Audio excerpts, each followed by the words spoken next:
Donald Trump mengancam akan mengubah Gaza seperti neraka pada Selasa, 7 Januari 2025. Namun, hanya berselang 1 hari.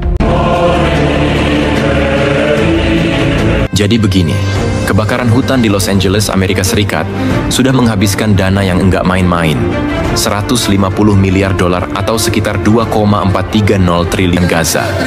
Di sana, tiap hari ada rumah yang dihancurkan. Assalamualaikum warahmatullahi wabarakatuh. Jumpa lagi para sahabat dan teman-teman dengan Mas Farhan. Gimana kabar-kabarnya? Semoga kalian semuanya sehat-sehat sahaja. Dan yang baru bergabung di videonya Mas Farhan, jangan lupa bantu sokongannya dengan like, komen, share, dan subscribe-nya. Terima kasih banyak-banyak yang sudah bantu subscribe di channel Mas Farhan. Semoga kalian semua dimurahkan rezekinya, dipanjangkan umurnya, dijauhkan dari malak bahaya oleh Allah Subhanahu wa Ta'ala. Amin, amin ya rabbal alamin. Oke para sahabat dan teman-teman, di video kali ini Mas Farhan akan ngebahas sebuah video yang sudah di tag di TikTok. Mas Farhan disuruh bahas tentang adanya bencana yang menggegerkan dunia, yang juga banyak orang tidak empati, seolah-olah tidak ada apa-apa macam itu, tidak ada merasa shock macam itu atas terjadinya bencana ini. Ini sudah tersebar di seluruh dunia dan juga di media sosial ya para sahabat dan teman-teman. Bahkan produk-produknya juga banyak diboikot di Malaysia maupun di Indonesia. Itu seperti halnya KFC, McDonald.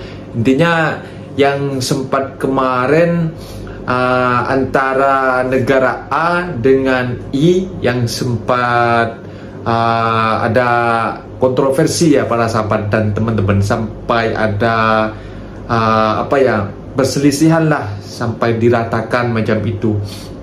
Jadi menurut para sahabat-sahabat yang berkomentar, katanya ini adalah azab karena dulu mensupport negara I macam itu para sahabat dan teman-teman, dan mungkin butuh berapa tahun untuk meratakan negara si A ya para sahabat dan teman-teman. Jadi si negara sekarang ini yang support sudah rata oleh tentara-tentaranya Allah macam itu, kurang lebih lah macam itu para sahabat dan teman-teman. Dan sekarang ini kejadian ini banyak orang yang tidak merasa iba, tidak merasa kasihan, bahkan banyak orang yang berkomentar-komentar negatif tentang adanya eksiden ini para sahabat dan teman-teman. Dan teman-teman penasaran seperti apa suasananya saat ini, dan juga seperti apa tanggapan netizen tentang adanya eksiden yang sudah mensupport negara I kemarin para sahabat. Ini dia videonya. Situasi di California bertambah buruk dengan masalah kekurangan air bersih yang kronik selepas saiz kebakaran hutan yang melanda sebahagian besar kawasan di Los Angeles meningkat lebih 4 kali ganda sejak awal pagi Khamis. Pihak berkuasa juga mengeluarkan amaran bekalan air tidak selamat kepada penduduk di Pacific Palisades, menggesa mereka untuk hanya minum air yang dimasak atau dari botol air tulen. Anggota bomba juga terpaksa mengambil air dari kolam renang dan tasik untuk memadamkan api selepas kebakaran yang dikesan di Eaton dan Palisades dilaporkan memusnahkan hampir 10,600 hektar tanah di Los Angeles. Ribut taufan yang membawa angin kencang mendorong kebakaran lebih marak di kawasan perumahan mewah Pacific Palisades, memusnahkan sebahagian besar hartanah California yang menjadi idaman dan digemari selebriti Hollywood.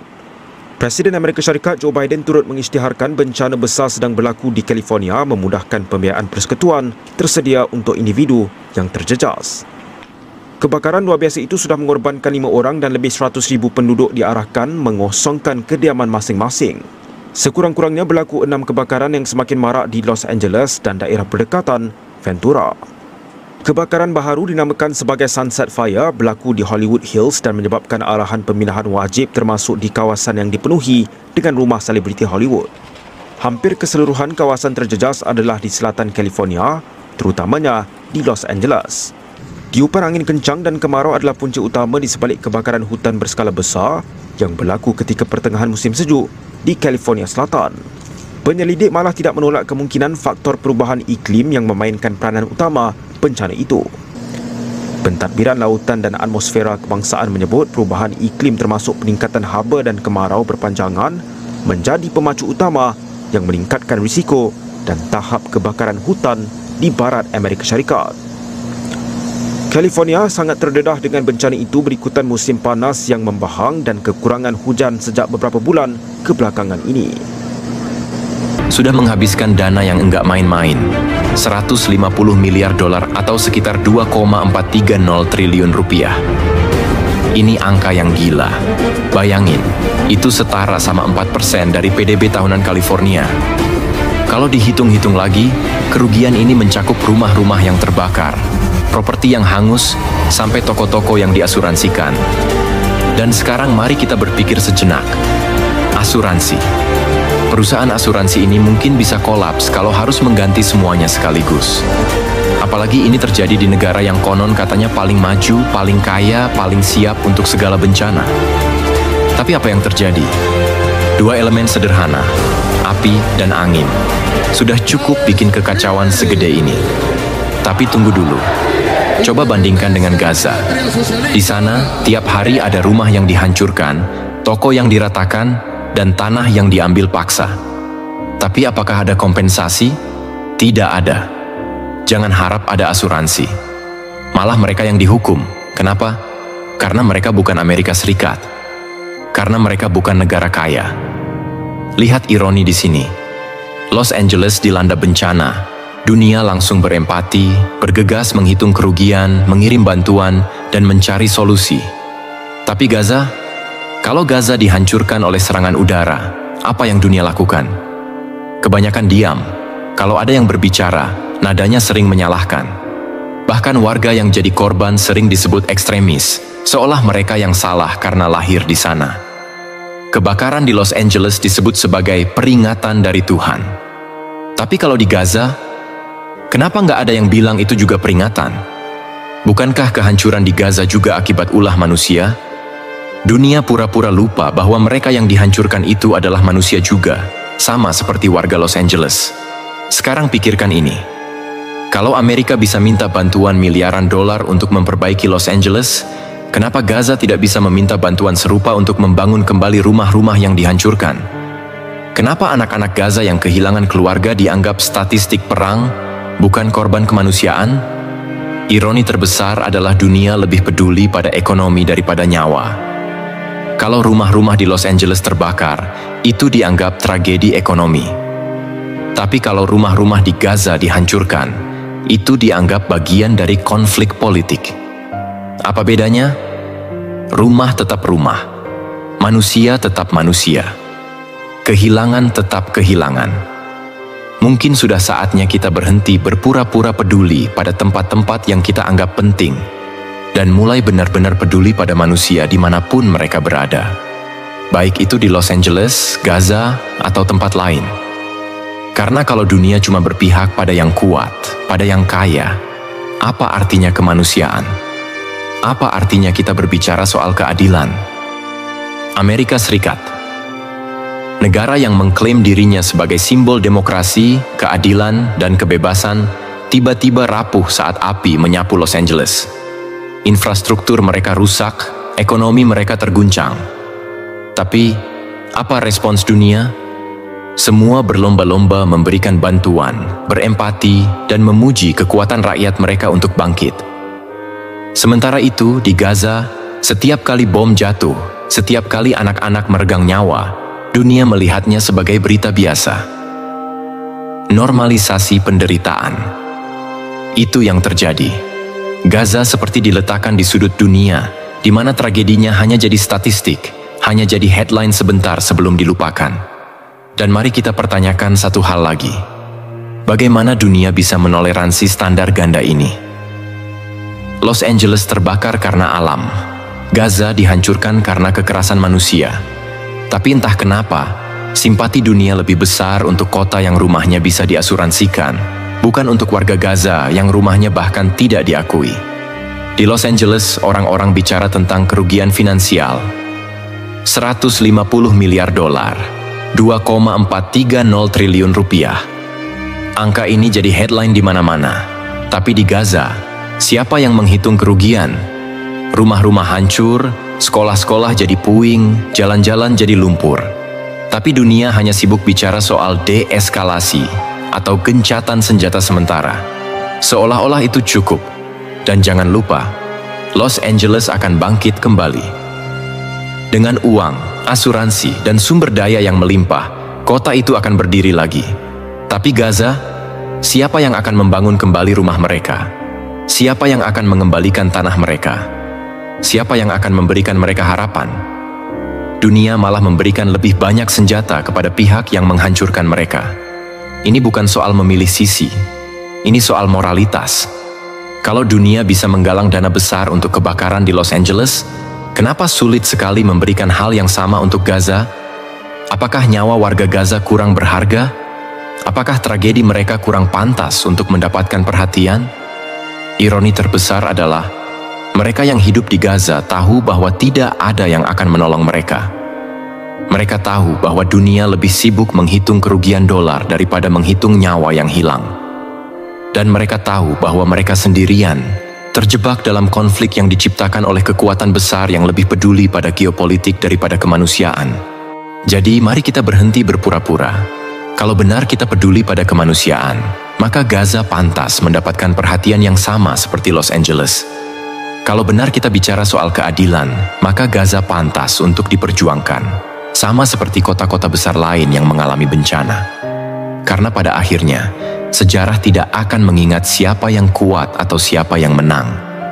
Sejarah akan mengingat siapa yang berdiri untuk keadilan, siapa yang berjuang untuk mereka yang tidak punya suara, dan siapa yang memilih untuk tidak diam ketika dunia memilih untuk memalingkan muka.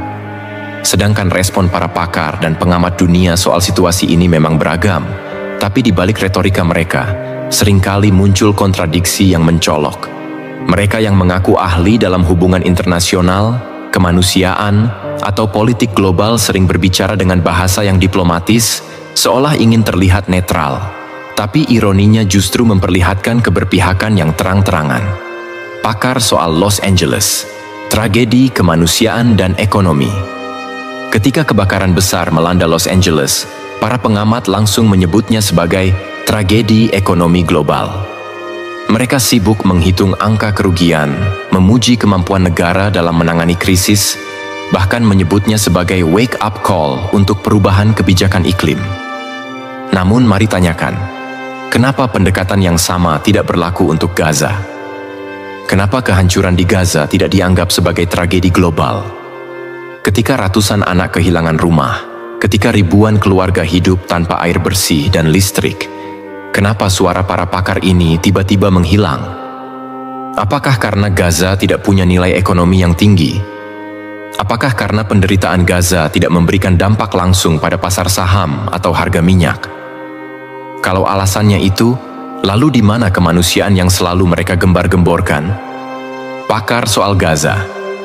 Konflik yang rumit. Ketika membahas Gaza, pengamat dunia sering melontarkan kalimat ini. Situasi yang kompleks. Ini adalah kalimat favorit mereka. Sebuah dalih untuk menghindari tanggung jawab moral. Tapi apa yang kompleks dari seorang anak yang kehilangan rumahnya?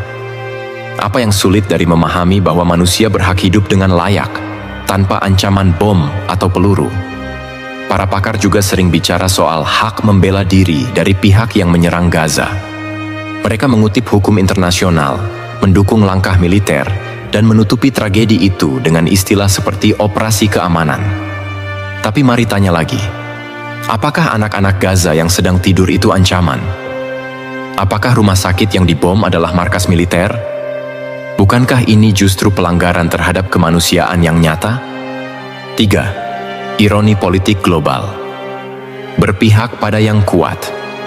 Banyak pengamat yang dengan terang-terangan mengatakan bahwa posisi negara-negara besar, terutama Amerika Serikat dan sekutunya, menentukan narasi dunia. Ketika Los Angeles terbakar, Amerika dengan cepat mendapat simpati dan bantuan. Tapi ketika Gaza dihancurkan, Amerika justru memberikan lebih banyak senjata kepada pihak yang menghancurkan.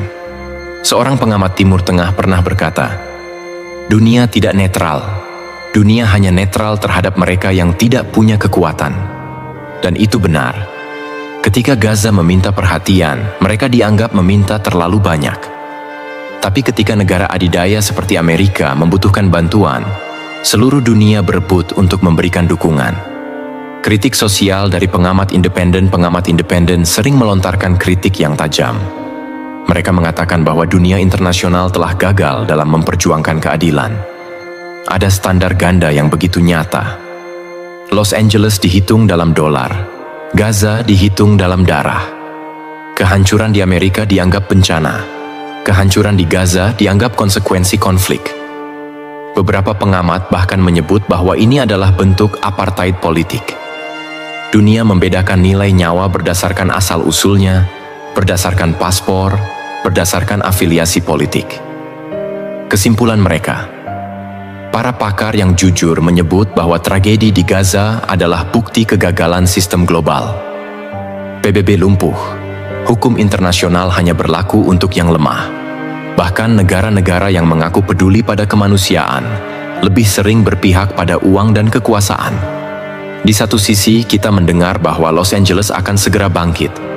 Kota itu akan menerima bantuan besar, infrastrukturnya akan dibangun ulang, dan asuransi akan mengganti kerugian.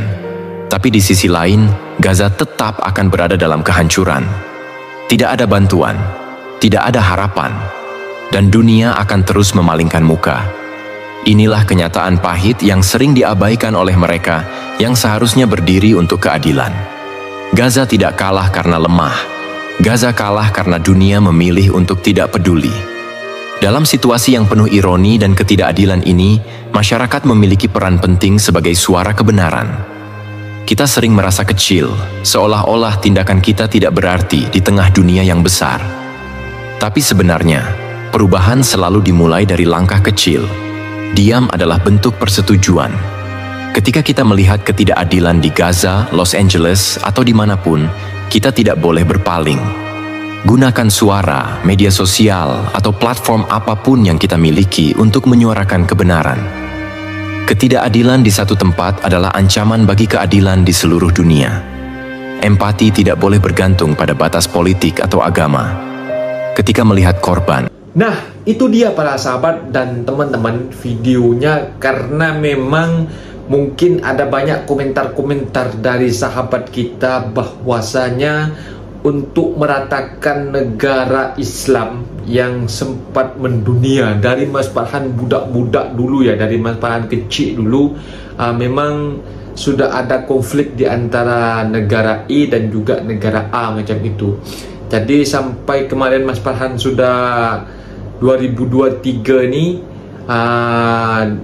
ada konflik juga, dan juga ada 2024 itu juga ada konflik besar-besaran, dan juga si negara yang terjadi saat ini ada mensupport seperti senjata-senjata, katanya sudah disupport untuk negara I macam itu, dan banyak tersebar berita-berita di seluruh dunia. Bahkan ada penduduk tempatan di sana sahaja yang membuat video bahwasanya akan dijadikan neraka macam itu. Tapi kalau api tak padam yang sekarang sudah berlaku itu, mana yang jadi neraka dulu ya para sahabat dan teman-teman. Jadi banyak yang